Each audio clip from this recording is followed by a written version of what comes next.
दोस्तों, डीएम विक्रम सिंह एक गुप्त मिशन को अंजाम देने के लिए भेष बदलकर एक चौराहे पर एक पेड़ के नीचे भगवा वस्त्र पहने, हाथ में कमंडल लिए शांत बैठे हुए थे। किसी को भी अंदाजा नहीं था कि यह कोई आम साधु नहीं बल्कि जिले का सबसे बड़ा अधिकारी है। थोड़ी ही देर में वहां एक बदतमीज दरोगा रतन लाल आता है, जो रोज की तरह लोगों को परेशान कर रहा था। उसने डीएम विक्रम सिंह से भी पैसे मांगे। जब डीएम साहब ने पैसे देने से मना किया तो उस दरोगा ने बीच चौराहे पर सबके सामने डीएम साहब को जोरदार थप्पड़ मार दिया और बुरी तरह बेइज्जत कर दिया, जिसे देख डीएम साहब के पैरों तले जमीन खिसक जाती है। और इस कहानी को पूरा सुनने के बाद आपके शरीर के रोंगटे खड़े हो जाएंगे। दोस्तों, वीडियो शुरू करने से पहले आपसे एक छोटी सी रिक्वेस्ट है। आप हमारी यह वीडियो कहां से देख रहे हो? Delhi, Mumbai, UP, Bihar, Kolkata, Dubai, London या फिर अमेरिका से? आप अपना नाम और शहर का नाम कमेंट बॉक्स में जरूर लिखिए, क्योंकि आपका नाम और आपका शहर जानना मेरे लिए बेहद जरूरी है। और हाँ दोस्तों, जब मैं आपका नाम और शहर पढ़ता हूं तो एक अजीब सी खुशी होती है। लगता है आप मेरे अपने हो। दोस्तों, अगर आपको वीडियो थोड़ा सा भी ज्ञानवर्धक लग रहा हो तो आप मेरे YouTube चैनल को सब्सक्राइब कर लो। लेकिन आपसे हाथ जोड़कर निवेदन है कि इस वीडियो को आखिरी तक जरूर देखना, क्योंकि इस कहानी के बाद आपके अंदर एक ऐसी आग जलेगी कि आप हर अन्याय के खिलाफ खड़े होने का हौसला खुद में महसूस करोगे। तो चलिए दोस्तों, अब बिना वक्त गवाए शुरू करते हैं आज की सबसे बड़ी और सबसे खतरनाक कहानी। दोस्तों, इस कहानी की शुरुआत उत्तर प्रदेश के एक छोटे से शहर रामगढ़ से होती है। दोस्तों, एक तपती दोपहर थी।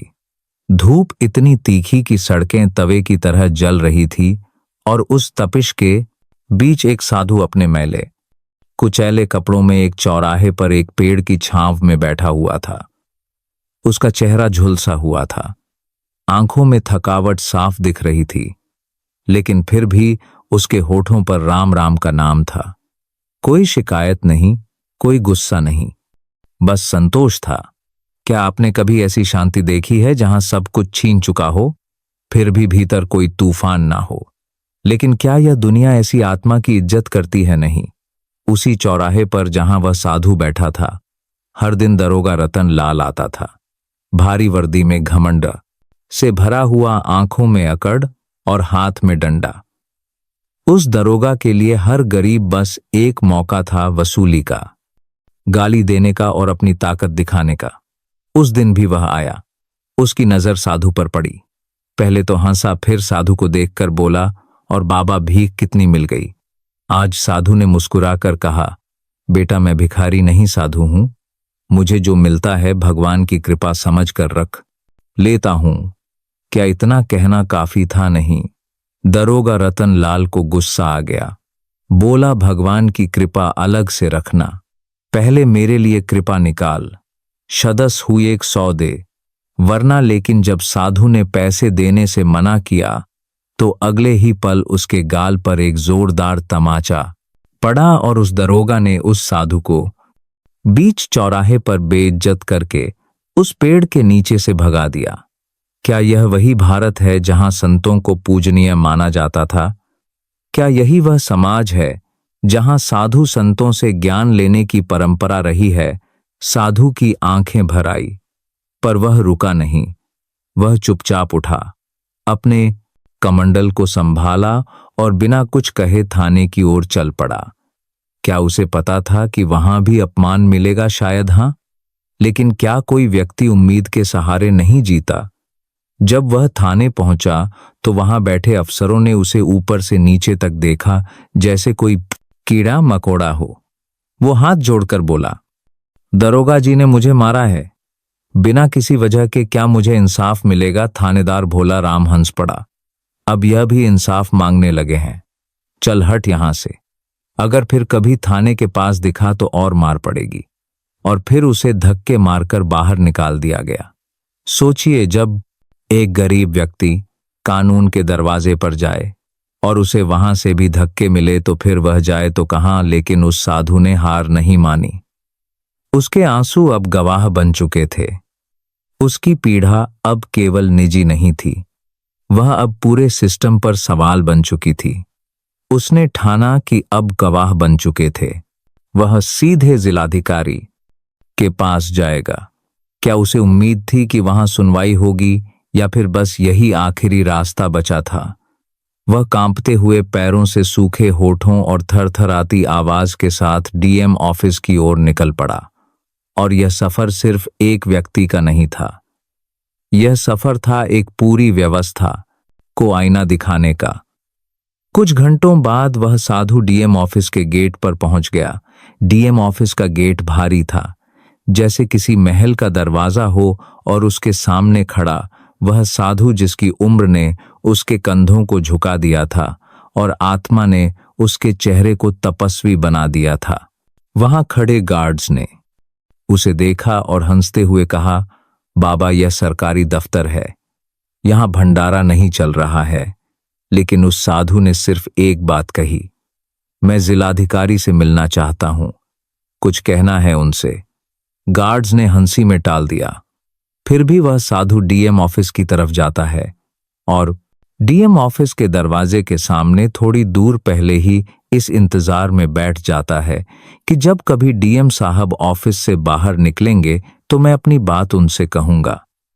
कुछ देर तक वह साधु डीएम साहब के ऑफिस के सामने बैठा रहा, लेकिन जैसे ही डीएम विक्रम सिंह की नजर उस साधु पर पड़ी, डीएम साहब ने उस साधु को अपने कार्यालय में बुला लिया। क्या यह ईश्वर की योजना थी, या फिर वह पीड़ा इतनी सच्ची थी कि वह दरवाजे अपने आप खुलते गए? जब साधु डीएम विक्रम सिंह के सामने बैठा तो उसकी आंखों से आंसू झरने लगे। उसने एक एक बात बताई, कैसे एक पुलिस वाले ने उसे जलील किया, कैसे थाने में उसे अपमानित कर बाहर निकाल दिया गया। डीएम साहब शांत थे, लेकिन उनकी आंखों में एक लपट थी, वह लपट जो सिर्फ एक ईमानदार अधिकारी की आत्मा में जलती है जब उसे अपनी ही व्यवस्था की गंदगी महसूस होती है। क्या एक जिलाधिकारी के पास इतना वक्त होता है कि वह खुद जांच करे? ज्यादातर मामलों में नहीं, लेकिन इस बार कुछ अलग था। यह एक आम शिकायत नहीं थी, यह उस व्यवस्था पर सीधा वार था जिसे वह खुद ईमानदारी से चला रहे थे। डीएम विक्रम सिंह ने निर्णय लिया, अब यह मामला मेरी मेज पर नहीं, मेरी आंखों के सामने सुलझेगा। और उन्होंने ऐसा किया जो शायद ही कोई अफसर करता है। उन्होंने उसी साधु का भेष धारण किया, वही गेरुए वस्त्र, वही मटमैली चादर, वही जूते जिनकी सिलाई खुल चुकी थी, और हाथ में एक पुराना कमंडल। अब कोई भी नहीं जान सकता था कि इस साधु की आंखों के पीछे वह नजर छिपी थी जो पूरे जिले की तकदीर लिखती है। लेकिन क्या यह सही तरीका था? क्या एक जिलाधिकारी का इस तरह सड़कों पर उतरना उचित? कि सिद्धार्थ के साधु का रात की आस साधु के पीछे था? शायद नहीं, लेकिन कभी कभी कुछ गलतियां जरूरी होती हैं ताकि बड़े सच सामने आ सके।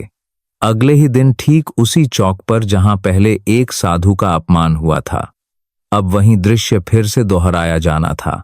लेकिन इस बार साधु कोई आम आदमी नहीं, खुद डीएम विक्रम सिंह थे। वह चुपचाप एक कोने में जाकर बैठ गए, राम नाम का जाप करने लगे, और थोड़ी ही देर में वही दरोगा रतन लाल उसी रोब और गुस्से के साथ आ पहुंचा। उसकी नजर जैसे ही डीएम साहब पर पड़ी, उसने बिना किसी दया के आवाज लगाई, ओए, फिर से एक नया बाबा आ गया है कमाई करने, चल उठ। यह कोई तपोभूमि नहीं है, यह मेरा इलाका है। डीएम साहब ने कुछ नहीं कहा, सिर झुकाकर देखा। क्या अब भी दरोगा को शक होना चाहिए था? शायद नहीं, क्योंकि उसे तो आदत थी हर गरीब को नीचा दिखाने की। तभी दरोगा पास आया और बोला, पैसे निकाल, यहां बैठने का किराया है। जब डीएम साहब ने मना किया तो दरोगा ने उन्हें धक्का दिया और थप्पड़ जड़ दिया। एक ऐसा थप्पड़ जो शायद पूरे सिस्टम को झकझोर देने वाला था। क्या उसने सोचा था कि जिसे वह साधु समझ रहा है। वह उसी का सबसे बड़ा अधिकारी है। डीएम साहब ने फिर भी कुछ नहीं कहा। वो चुपचाप उठे और थाने की ओर चल दिए। अब इस कहानी का सबसे कड़वा सच सामने आने वाला था। क्या अब भी थाने में उन्हें इंसाफ मिलेगा या फिर वही व्यवहार दोहराया जाएगा जो उस पहले साधु के साथ हुआ था? यह सवाल अब सिर उठाने लगे थे और जवाब मिलने वाला था बेहद जोरदार अंदाज में। डीएम साहब साधु के भेष में थाने के गेट पर पहुंचे। वही थाना जहां पहले उस असली साधु को धक्के मारकर निकाला गया था। सूरज सर पर था, लेकिन अंदर खड़ी अन्याय की दीवार उससे कहीं ज्यादा तप रही थी। जैसे ही उन्होंने थाने के गेट पर कदम रखा, एक हवलदार ने उन्हें दूर से ही देख लिया। आंखों में वही घमंड, वही तिरस्कार। अबे ओ बाबा, यह मंदिर नहीं है, थाना है। चल हट यहां से, अंदर आने की इजाजत नहीं है। डीएम साहब ने शांत स्वर में कहा, मुझे थानेदार से मिलना है, उसने ही बुलाया है मुझे। क्या इतनी विनम्रता से बोली गई बात उस हवलदार को सोचने पर मजबूर करती नहीं? क्योंकि जहां अहंकार आंखों पर पट्टी बांध देता है, वहां चेहरे नहीं दिखते, बस कपड़े देखे जाते हैं। हवलदार अंदर गया और थानेदार भोला राम से बोला, साहब कोई बाबा आया है, कह रहा है आपने बुलाया है। थानेदार का माथा सुलग उठा। क्या मैंने कब बुलाया किसी बाबा को? आजकल यह भिखारी लोग भी खुद को वीआईपी समझने लगे हैं। और गुस्से से भरा हुआ थानेदार दरवाजे की ओर दौड़ा। क्या आपको लगता है अब कोई संभल जाएगा कि शायद अब दिल पसी जाएगा? नहीं। जैसे ही थानेदार भोला राम ने बाहर कदम रखा और डीएम साहब को देखा, साधु के भेष में सिर झुकाए हाथ जोड़कर खड़े, तो बिना एक पल गवाए उसने उनके गाल पर एक जोरदार थप्पड़ रसीद कर दिया। हर कोई घुस आता है थाने में। चल अंदर, आज तुझे सबक सिखाता हूं। बिना पहचान, बिना सवाल, बस वर्दी का गुस्सा। और उस थप्पड़ के साथ डीएम साहब को अंदर ले जाकर एक बंद कमरे में बंद कर दिया गया। क्या किसी ने पूछा कि वह कौन है? नहीं, क्योंकि जब इंसान खुद को भगवान समझने लगे तो वह सवाल पूछना छोड़ देता है। कमरे के भीतर अंधेरा था, लेकिन अब यह अंधेरा उस अफसर के भीतर की रोशनी को रोक नहीं पाया। डीएम साहब की हंसी गूंजने लगी, पहले धीमी फिर तेज होती गई, इतनी तेज कि थाने के पूरे स्टाफ ने सुन ली। हवलदार भागकर थानेदार के पास गया। साहब बाबा तो हंस रहा है जोर जोर से, लगता है पागल है। थानेदार ने दरवाजा खोला और अंदर गया। अबे हंस क्या रहा है, तुझे मार पड़ेगी। लेकिन जवाब में जो आया उसने सबको जमीन में गाड़ दिया। डीएम साहब ने हंसते हुए कहा, अबे मुझे नहीं पहचानता तू? देख ठीक से, मैं कोई साधु नहीं, मैं इस जिले का डीएम विक्रम सिंह हूं। और तभी उन्होंने अपना चश्मा पहना, अपने असली चेहरे का भाव लिया, और जैसे ही वाक्य पूरा हुआ थानेदार की सांसें जैसे रुक गई। क्या आप सोच सकते हैं उस पल थाने के भीतर कैसा सन्नाटा रहा होगा? जहां एक पल पहले सब अपने रौब में थे, अब उनके पैरों से जमीन खिसक चुकी थी। थानेदार की आंखें फटी की फटी रह गई। हवलदार ने कांपते हाथों से सलामी दी और पूरा थाना एक पल में खामोश हो गया। लेकिन क्या अब माफी से बात बन सकती थी? क्या एक माफ कीजिए साहब उस थप्पड़ का हिसाब चुका सकता था? थाने का माहौल एकदम ठहर गया था। हर कोई जैसे सांस लेना भूल चुका था। जिस साधु को अभी कुछ पल पहले थप्पड़ मारा गया था, वह अब अपनी पहचान के साथ पूरे थाने के सामने खड़ा था। जिले का सबसे बड़ा अधिकारी। डीएम साहब ने एक नजर थानेदार पर डाली और वह नजर किसी तलवार से कम ना थी। क्या यही है तुम्हारी ड्यूटी? उनका स्वर शांत था, लेकिन उस शांति के भीतर जो आग थी वो पूरे थाने की नींव हिला देने वाली थी। क्या यही है तुम्हारा इंसाफ? क्या गरीबों को पीटना, उन्हें गालियां देना, उनका मजाक उड़ाना ही पुलिस की नौकरी है? थानेदार के होठ कांप रहे थे, पसीना माथे से टपक रहा था। उसने हाथ जोड़ लिए। साहब गलती हो गई, पहचान नहीं पाया।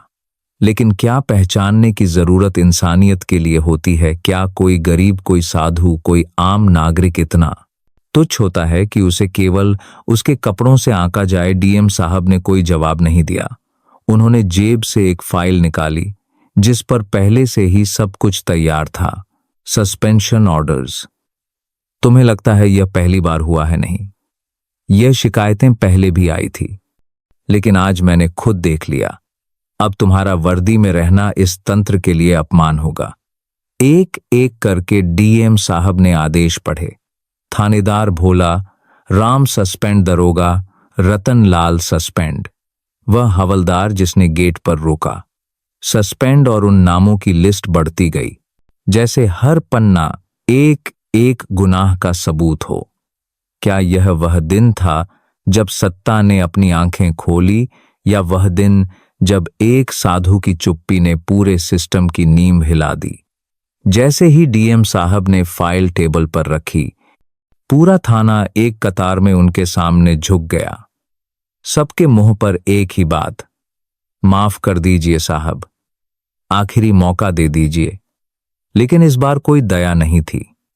वह थप्पड़ जो किसी साधु के आत्मसम्मान पर पड़ा था, वह अब किसी बहाने से दब नहीं सकता था। डीएम साहब ने कहा, जब एक आम नागरिक इस थाने में आए और उसे न्याय की जगह डर मिले, तब समझो कि पुलिस का असली चेहरा मर चुका है और मैं इस शव को सड़ा हुआ नहीं छोड़ सकता। उनकी बातों में वह ताकत थी जो हर उस व्यक्ति के दिल की आवाज थी जिसे कभी अपमानित किया गया हो, कभी नकार दिया गया हो। थानेदार की आंखों से आंसू निकल रहे थे। दरोगा अब घुटनों पर था, लेकिन डीएम साहब का चेहरा कठोर था। अब वह उस साधु के रूप में नहीं, बल्कि कानून की आत्मा बन चुके थे। अगर मैंने तुम्हें माफ कर दिया, तो हर वह आदमी जो आज इस थाने के डर से चुप बैठा है, उसकी आवाज हमेशा के लिए खो जाएगी। मैं ऐसा पाप नहीं कर सकता। और इतना कहकर वह मुड़े और बाहर निकल गए। पीछे थाने में बस सन्नाटा बचा था, एक ऐसा सन्नाटा जिसमें शर्म, पछतावा और डर सब कुछ समा गया था। डीएम साहब जैसे ही थाने से बाहर निकले, खबर जंगल में आग की तरह फैल गई। जिलाधिकारी ने साधु का वेश धरकर पुलिस की असलियत उजागर की। यह खबर हर गली, हर चौराहे पर लोगों की जुबान पर थी। वह लोग जो अब तक चुप थे, जो थाने के नाम से डरते थे, जिनके सीने में बरसों का दर्द दबा था, आज पहली बार खुले दिल से बोलने लगे। क्या कभी सोचा था किसी ने कि खुद डीएम साहब यूं भेष बदलकर भ्रष्टाचार की जड़ में उतरेंगे? यह सिर्फ एक कदम नहीं था, यह एक संदेश था कि अब अन्याय के खिलाफ लड़ाई सिर्फ अदालतों में नहीं, लोगों के बीच भी लड़ी जाएगी। छोटे दुकानदार, रेहड़ी पटरी वाले मजदूर और वह बूढ़ा जो हर दिन थाने के बाहर बैठता था, सबके चेहरों पर एक अलग ही चमक थी। क्या यह सिर्फ इंसाफ मिलने की खुशी थी, या वह आत्मसम्मान जो बरसों से कुचला जा रहा था, आज फिर से सिर उठा चुका था? डीएम साहब ने इस घटना को छिपाने की बजाय सार्वजनिक रूप से स्वीकार किया। प्रेस कॉन्फ्रेंस में उन्होंने ना झिझकते हुए सब कुछ बताया। हां, मैंने साधु का रूप धारण किया था। मैं देखना चाहता था कि एक आम आदमी को कैसे ट्रीट किया जाता है, और जो देखा उसने मुझे हिला दिया। एक पत्रकार ने पूछा, सर आपको डर नहीं लगा कि कुछ अनहोनी हो सकती थी? डीएम साहब मुस्कुराए, जो डर गया वो कभी बदलाव नहीं ला सकता। अगर मैं ही डर जाऊं तो फिर आम आदमी की लड़ाई कौन लड़ेगा? क्या आप सोच सकते हैं इन शब्दों का क्या असर हुआ होगा? शहर के युवाओं में जोश उमड़ आया। सोशल मीडिया पर हर ओर एक ही नाम, हीरो डीएम। क्या कभी किसी अधिकारी को जनता ने ऐसे सराहा था? शायद नहीं। लेकिन जब कोई अफसर कुर्सी से उतरकर जमीन पर आ जाए तो लोग उसे देवता मानने लगते हैं। जिन पुलिस वालों को सस्पेंड किया गया था, उनके खिलाफ अब विभागीय जांच शुरू हो चुकी थी। उनके पुराने केस खोले जा रहे थे और एक के बाद एक काली करतूतें सामने आ रही थी।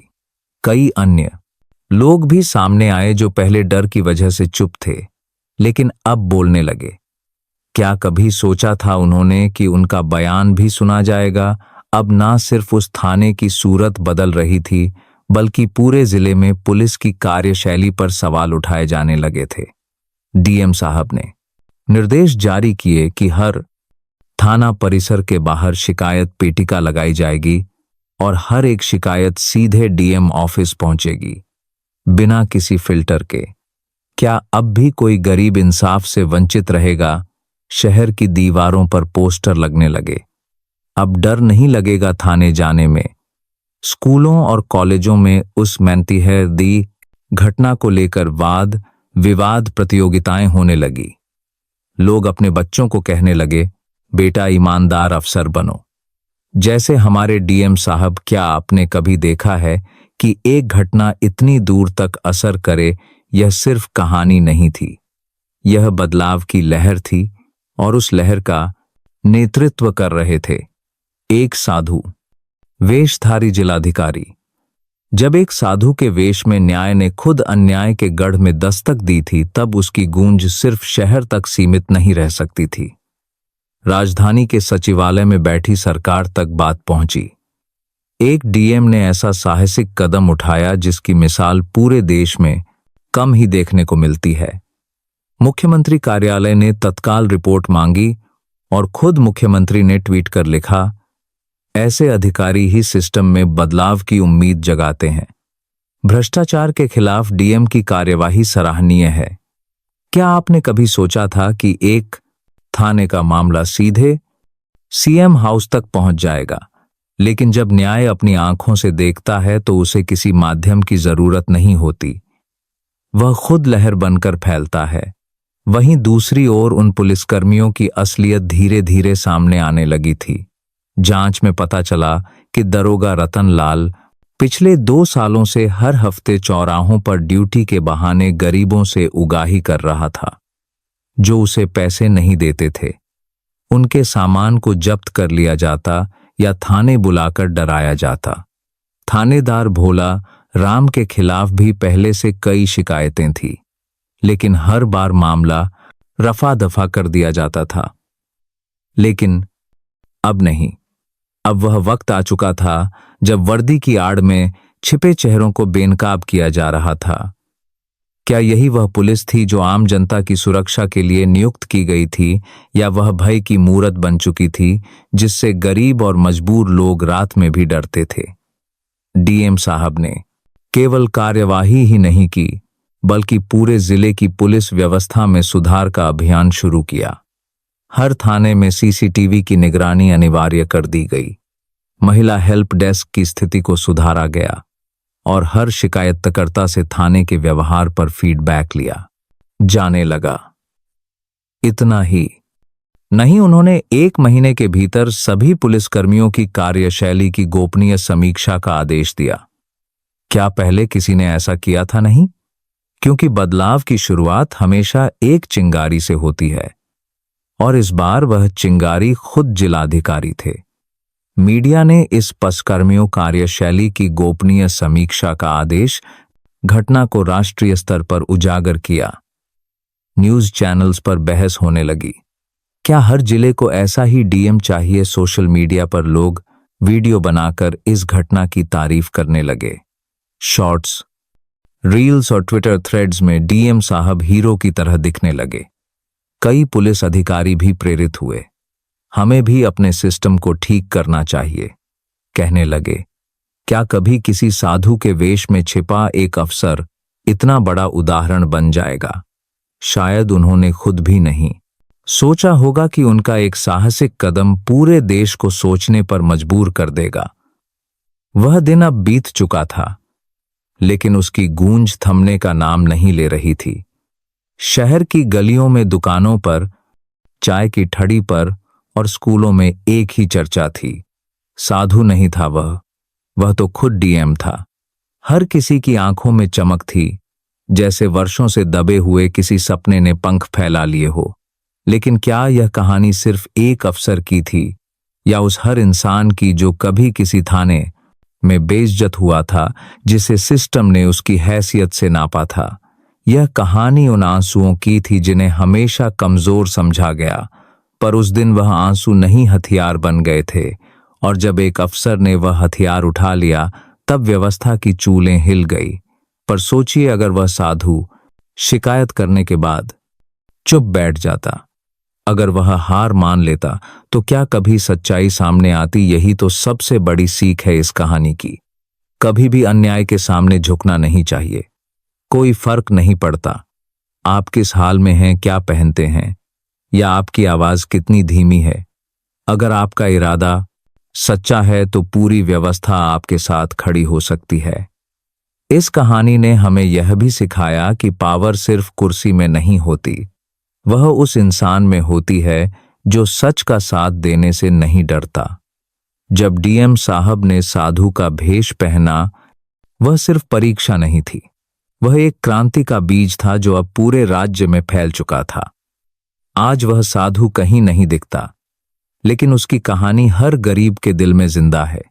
जब भी कोई बच्चा किसी पुलिस वाले से डरता है, उसकी मां कहती है, अब वह दिन नहीं रहे बेटा, अब इंसाफ भी बोलता है। यह बदलाव अचानक नहीं आया, लेकिन एक इंसान की हिम्मत से जरूर शुरू हुआ। क्या आप सोचते हैं कि बदलाव के लिए ताकतवर होना जरूरी है? नहीं, बदलाव के लिए जरूरी है सच्चाई के साथ खड़ा होना, चाहे आप अकेले ही क्यों ना हो। कहानी खत्म हो गई, लेकिन सवाल बाकी है। आपको इस कहानी से क्या सीख मिली? कमेंट करके जरूर बताएं। क्या अब भी कुछ लोग सिर्फ इसीलिए अपमानित होते हैं क्योंकि उनके पास पैसे नहीं? अगर जवाब हां है तो फिर हमें रुकना नहीं है, क्योंकि बदलाव तब तक अधूरा है जब तक देश दुनिया में इंसाफ जिंदा ना हो जाए, और जब तक हर आम आदमी बिना डरे कह सके मैं भी इंसान हूं, मेरा भी सम्मान है। दोस्तों, आप सब हमें दुनिया के किस कोने से सुन रहे हैं, हमें कमेंट्स में जरूर बताइएगा। आज की यह कहानी आपको कैसी लगी? आपके जो भी विचार हों हमारे साथ जरूर साझा कीजिएगा, हम आपके कमेंट्स का इंतजार करेंगे। अगर आपके जीवन में भी कोई ऐसी ही दिलचस्प कहानी है जिसे आप सबसे कहना चाहते हैं, तो उसे हम तक पहुंचाइए ताकि हम आपकी कहानी को सभी लोगों के साथ बांट सकें। हम ईश्वर से प्रार्थना करते हैं कि आप जहां भी रहें हमेशा खुश और सुरक्षित रहें। अपना ख्याल रखिएगा।